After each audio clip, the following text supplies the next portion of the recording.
جب سے میں نے ہوش سنبھالا میں نے خود کو اسٹیج پہ پایا یار میرا نا غصہ میں نے کہا میں یہ مانتا ہوں میں ٹاپ 1 میں 2 میں 3 میں 5 میں نہ ہوتا لیکن یہ نہیں ہو سکتا کہ میں ٹاپ 17 میں نہیں ہوں. تو 21 سال میں آپ نے پہلے شادی کر لی. میں نے پہلی سبحان اللہ کہ میں نے دونوں اداروں سے نکلتے ہوئے آخری دن گیٹ پر کھڑے ہو کے کہا کہ چودھری ہوں واپس ادو ہی آنا ہے جدوں کالج مہمان خصوصی طور پر بلایا. کیا بات ہے. Chief of the army staff کی علماء کانفرنس کے اندر ایک پاکستان کا اسٹیبلشڈ فراڈیا سب سے اگلی سیٹ پر بیٹھا ہوا تھا.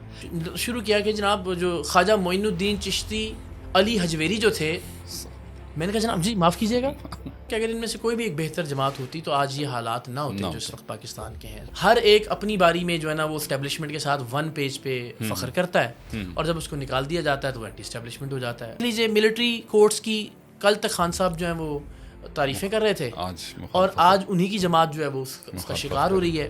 اور آج جو پارٹیاں خاموش ہیں یا حمایت کر رہی ہیں ملٹری کورٹس کی کل آپ دیکھ لیجیے گا تو یہ دائروں کا سفر ہے جو بدقسمتی سے جاری ہے اور اس میں کوئی بھی پارسا نہیں ہے.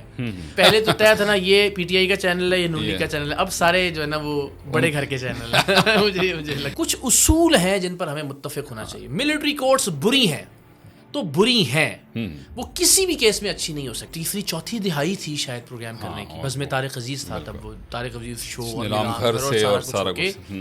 اللہ گواہ ہے ارشد بھائی کہ میں نے ان کو پیچھے ہاتھ باندھ کے بیک سٹیج اپنا انٹرو دہراتے ہوئے دیکھا. میں نے ان سے پوچھا ان کا بیٹا جب تک آپ کی ٹانگیں لرز رہی ہیں اور کپ کپا رہی ہیں اسٹیج پہ جاتے ہوئے تب تک آپ سمجھیے کہ آپ کا ترقی کا سفر جاری ہے. کہ یار اللہ کو مانگدا ہی نہیں کوئی کہ اللہ مینوں آڈی دے ضد کر کے.